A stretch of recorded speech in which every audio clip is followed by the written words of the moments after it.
हमें उम्मीद है कि ये पीडीए के सहारे और पीडीए के लोगों के लिए भविष्य में हम लोग उनको हक और सम्मान दिलाने का काम करेंगे। उसके लिए चाहे हमें साल लगे या सदी, हम लोग संघर्ष से पीछे हटने वाले नहीं। ये गरीबों का जो एक बेटी के साथ बलात्कार हत्या हुआ है, उन लोग कहे कि परिवार वालों से समाजवादी को नहीं मिलना है, साफ उनका कहना था। और एक बिन समाज की बेटी है जो पीडीए को जोड़ने का काम कर रही है, तो उसके ऊपर भी फर्जी मुकदमे लगातार लगाए जा रहे हैं। आशुतोष सिंह है, वो पहले से सोशल मीडिया पे धमकी दे रहे थे।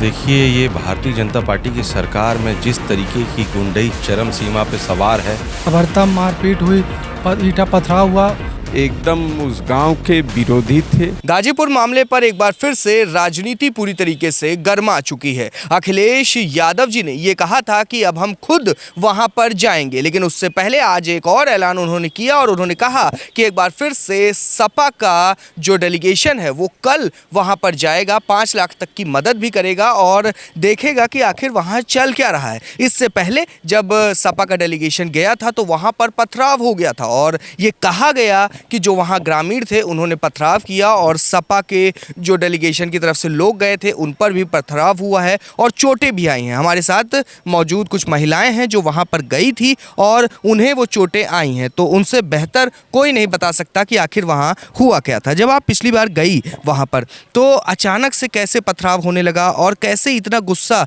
था? क्या वो ग्रामीण थे, क्या वो उसी गाँव के थे?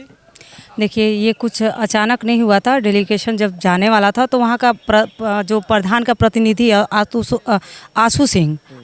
सिंह है, वो पहले से सोशल मीडिया पे धमकी दे रहे थे और समाजवादी पार्टी का बस इतना उद्देश्य था कि हम पीड़ित से मिल के उसके दुख दर्द को सुने और उसे आर्थिक मदद देने के लिए हम लोग गए थे। तो उसके बाद जैसे ही सब कुछ बातचीत अच्छे से हो रही थी, पीड़ित जो पति पत्नी थे उनसे बातचीत हो रही थी, तो उसी वक्त आशु सिंह जो है प्रतिनिधि आशुतोष सिंह आते हैं और उनके आने के 30 सेकंड में उन्होंने इशारा कर दिया और उधर से पथराव होना शुरू हो गया। और जितने पथराव हुआ वो कहीं ना कहीं समांतवादी विचारधारा के लोग थे और आप देख ही सकते हैं कि सबको चोट लगी है। तमाम धाराएं भी लगी, समाजवादी पार्टी के कार्यकर्ताओं को के ऊपर मार भी हम लोग खाएं और धारा भी हमारे ऊपर FIR दर्ज हुआ। कितने लोग आप लोग गए थे? हम लोग यही 100 की संख्या में रहे होंगे, मुश्किल से। अच्छा, सभी के ऊपर इस तरीके से पथराव हुआ? पथराव तो सभी के ऊपर हुआ। ये बात और कि पत्थर किसी को पहचान के तो लग नहीं रहा है, पक्ष विपक्ष दोनों पर लगा। अब उसमें हम कुछ हमारे महिला सभा की महिलाएं जो गई थी उनको भी नहीं बख्शे वो लोग, उनको भी चिन्हित कर करके पत्थर मारे। मेरे सर में इधर पीछे लगा है पत्थर। सब जिला अस्पताल में मेरा इलाज भी चल रहा था, लेकिन पुलिस 1-2 गाड़ी से आती है मुझे उठाने के लिए, उसके बाद मुझे मजबूरन वहाँ से हटना पड़ा, मेरा इलाज भी नहीं हो पाया है। आज माननीय आदरणीय श्री अखिलेश यादव जी ने हम लोग के इलाज के लिए सुविधा मुहैया कराया। क्या परिवार से आप लोग मिल पाए वहाँ पर? जी, परिवार को पुलिस खुद आधे रास्ते पे 100-150 मीटर पहले ही लेके आई हमारी पार्टी से मिलाने के लिए। उसके घर हम लोग नहीं जा पाए, वो तो पहले ही हमको रोक दिए थे। क्या बोला उन लोगों ने? उन लोग कहे कि परिवार वालों से समाजवादी को नहीं मिलना है, साफ उनका कहना था। मतलब नहीं मिल पाया? नहीं मिलना है, कोई बातचीत नहीं करनी है। तो लेकिन हमारी समाजवादी पार्टी कही कि हम परिवार वालों की आर्थिक मदद करने आए हैं तो हम मिल के जाएंगे। वहीं रोड पे धरने पे हम लोग बैठ गए। धरने पे बैठे हम लोग, परिवार वाले आए, वो सोचे कि परिवार वाले इनसे कुछ बात न कर लें, तब तक उधर से हमला शुरू कर दिए। और सबसे ज़्यादा घायल हमारे मंत्री जी विश्वकर्मा जी हुए। उसके बाद सबसे ज़्यादा कहिए तो ब्लड मेरा गिरा है। उस हमले में टाँके भी लगे हुए हैं सर में और हम लोग चलने की हालत में नहीं थे, लेकिन फिर भी किसी तरह भाग के। अच्छा, निहत्थे महिलाएं, बताइए, निहत्थे महिलाओं पे 302 धारा लगी है। 302 हाफ मर्डर का 302 धारा लगी है। अब ये सोचिए, सरकार महिलाओं पे कार्य कर रही है। सरकार हमारी महिलाओं के लिए लड़ाई कर रही है कि हम अपने रोड पे हमारे राष्ट्रीय अध्यक्ष जी का पुतला फूंक रही है कि महिलाओं का आरक्षण, और ये महिलाओं को मरवा रहे हैं और उन्हीं पे FIR भी कर रहे हैं। देखिए, सीधे साबुत है आपके सामने। देखिए, कहीं ना कहीं उस घटना से, इस तरह के निंदनीय घटना से और जिस तरह से प्रतिनिधियों को रोका जा रहा है पीड़ित परिवार से मिलने के लिए, कहीं ना कहीं ये आशंका इसमें है ही। क्या ऐसा क्या है जिसको पुलिस छुपाना चाहती है? ऐसा क्या है जिसको ग्राम जो प्रतिनिधि है जो वहाँ का आशुतोष सिंह, उसको छुपाना चाहते हैं? ऐसे तमाम घटनाएं होती हैं जहाँ समाजवादी पार्टी प्रतिनिधिमंडल जाते हैं और कभी इस तरह का कृत्य नहीं किया गया।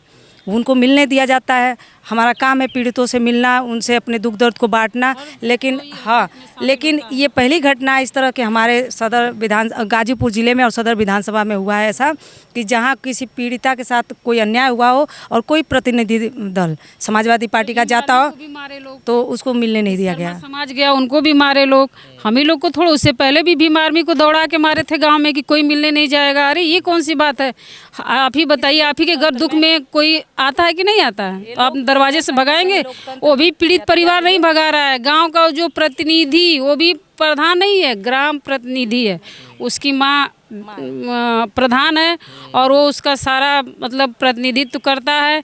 ये तो हमारे स्वतंत्र भारत की परंपरा चल रही है हमारी सरकार में इस समय बीजेपी गवर्नमेंट की उम्र में। मैंने सुना था समांतवादी विचारधाराओं के बारे में, पढ़ा था, सुना था। आज मैंने प्रत्यक्ष देखा ये समांतवादी विचारधारा किस तरह फूलन को रोकने का काम की, किस तरह फूलन के साथ शोषण की। और एक बिन समाज की बेटी है जो पीढ़ियों को जोड़ने का काम कर रही है, तो उसके ऊपर भी फर्जी मुकदमे लगातार लगाए जा रहे हैं। जो डेलीगेशन गया उस पर हमला हुआ, एक बार फिर से अखिलेश जी ने ये कहा है कि कल फिर से जाएगा। कैसे देख रहे हैं इस मामले को? देखिए, इसके पहले जब समाजवादी पार्टी की डेलीगेशन गया, उन समाजवादी पार्टी के पूर्व मंत्री जी के साथ जिस तरीके समाजवादी सारे कार्यकर्ताओं के साथ अभद्रतम मारपीट हुई, ईंटा पथराव हुआ, उसके बाद राष्ट्रीय अध्यक्ष जी ने फिर से पुनः जो है परिवार को आर्थिक सहायता और फिर से डेलीगेशन भेजने के लिए जो है आदेश दिए हैं। समाजवादी पार्टी डेलीगेशन जाएगा और पूरा पीड़ित समाज विश्वकर्मा परिवार के साथ है।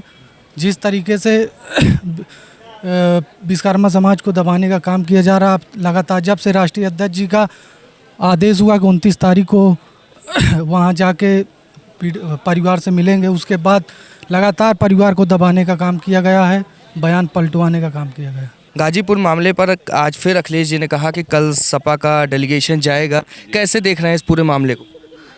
नहीं, अब शासन प्रशासन को अंदाज़ा हो चुका है कि हम लोग गलत फंसाए गए हैं और जो उसकी भी स्थिति है, समाजवादी पार्टी का कर्म कर्तव्य है कि हम विषम परिस्थितियों में पड़े हुए व्यक्ति का मदद करना।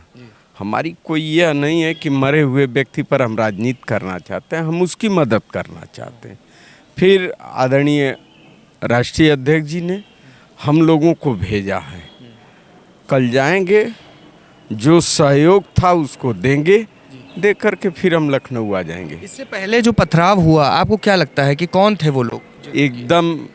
एकदम उस गांव के विरोधी थे, भारतीय जनता पार्टी द्वारा स्थापित थे। देखिए, ये भारतीय जनता पार्टी की सरकार में जिस तरीके की गुंडई चरम सीमा पे सवार है, चाहे जिस जाति का व्यक्ति हो, चाहे निचले समाज का हो या ऊपर समाज का हो, हर जाति विशेष के लोग इस सरकार से परेशान हैं और त्राहिमाम कर रहे हैं। उत्तर प्रदेश अब बिल्कुल त्रस्त हो चुका है। उत्तर प्रदेश हमारा किस दिशा में जा रहा है, इसको हमको और आपको सोचने और समझने की ज़रूरत है। उत्तर प्रदेश अगर कोई तरक्की और खुशहाली के रास्ते पे ले जा सकता है तो वो हमारे अखिलेश यादव 2027 के होने वाले मुख्यमंत्री ले जा सकते हैं। ये सबको, उत्तर प्रदेश की आवाम को, उत्तर प्रदेश की सम्मानित जनता को पता है और इस बार भारतीय जनता पार्टी की सरकार को उत्तर प्रदेश की जनता उखाड़ फेंकेगी। अखिलेश जी को जाना है, उससे पहले डेलीगेशन भेजना, क्या आपको लगता है कि कहीं ना कहीं वहाँ क्या चल रहा है सिचुएशन पता करने के लिए? सारे लोगों ने कहा है इस चीज़ की कि सीबीआई जांच की मांग करी है। अगर सच्चाई की बुनियाद पे अगर सीबीआई जांच की लोगों ने मांग करी है तो सीबीआई जांच करा ले, निष्पक्ष जांच करा ले। दूध का दूध, पानी का पानी हो जाएगा, उस बेटिया को इंसाफ मिल जाएगा। लेकिन बेटिया के साथ जिस प्रकार से घिनौनी राजनीति कर रही है भारतीय जनता पार्टी के लोग और भारतीय जनता पार्टी के नेता कर रहे हैं, ये कतई ये कृत्य बर्दाश्त नहीं किया जाएगा उत्तर प्रदेश के अंदर। जिस तरीके से आज प्रेस कॉन्फ्रेंस में अखिलेश जी ने कहा कि कल फिर से सपा डेलीगेशन गाजीपुर की तरफ जाएगा, कैसे देख रहे हैं इस पूरे मामले को आप? देखिए, ये बहुत अच्छा निर्णय है राष्ट्रीय अध्यक्ष अखिलेश यादव जी का कि फिर वो एक बार ये प्रयास कर रहे हैं कि तानाशाह का सरकार का क्या रवैया है, जबकि इन्हीं के एक लेटर जारी होने पर कि हम गाजीपुर जाएंगे तो उसी पे सरकार का डेलीगेशन जाता है 5 लाख रुपया और खेत और आवास देने का एक घोषणा करता है। इससे न्याय नहीं मिलेगा, पैसा से न्याय नहीं मिलेगा। लेकिन राष्ट्रीय अध्यक्ष जी का ये गरीबों का जो एक बेटी के साथ बलात्कार हत्या हुआ है, एक डेलीगेशन भेज करके फिर रिपोर्ट लेंगे, आगे की कार्रवाई निश्चित होगी। लेकिन उत्तर प्रदेश की ये जनता जान चुकी है, इस सरकार में 2 प्रकार का कानून है, गरीबों के लिए अलग है और सरकार संरक्षित जो संरक्षण जिनका सरकार का है उनके लिए अलग है। एक प्रधान जिस तरह से तानाशाह कर रहा है, आपके कैमरे पर होगा, वीडियो सोशल मीडिया पर वायरल है, अल्टीमेटम देता है, वो तय करेगा कि डेलीगेशन जाएगा कि नहीं जाएगा। सवाल ये खड़ा होता है, एक प्रधान कप्तान कहता, सीओ कहते, कोतवाल कहते, तो वहाँ की आपकी सुरक्षा और सुरक्षा व्यवस्था ही सुरक्षा कोतवाल यस्सो लेके जा रहे हैं एक डेलीगेशन को और पत्थरबाजी होती है, तो ये मालूम होता है कि हम उत्तर प्रदेश नहीं अब तालिबान में हैं। अच्छा, सपा और कांग्रेस का डेलीगेशन जब पिछली बार गया तो वहाँ पर पथराव हुआ, क्या लगता है आपको कौन थे वो लोग और क्यों ये पत्थरबाजी हुई वहाँ? ये भारतीय जनता पार्टी के कार्यकर्ता थे जो सीओ को डांट रहे हैं। सीओ लाचार दिखाई दे रहे हैं, आप देख लीजिए वीडियो में वो कह रहा है कि नहीं वो लोग आएंगे, जबकि वो लोग धरने पे बैठ गए। वो बोल रहा है कि जो वो बोलेगा वो लोग जाएंगे। क्यों भाई?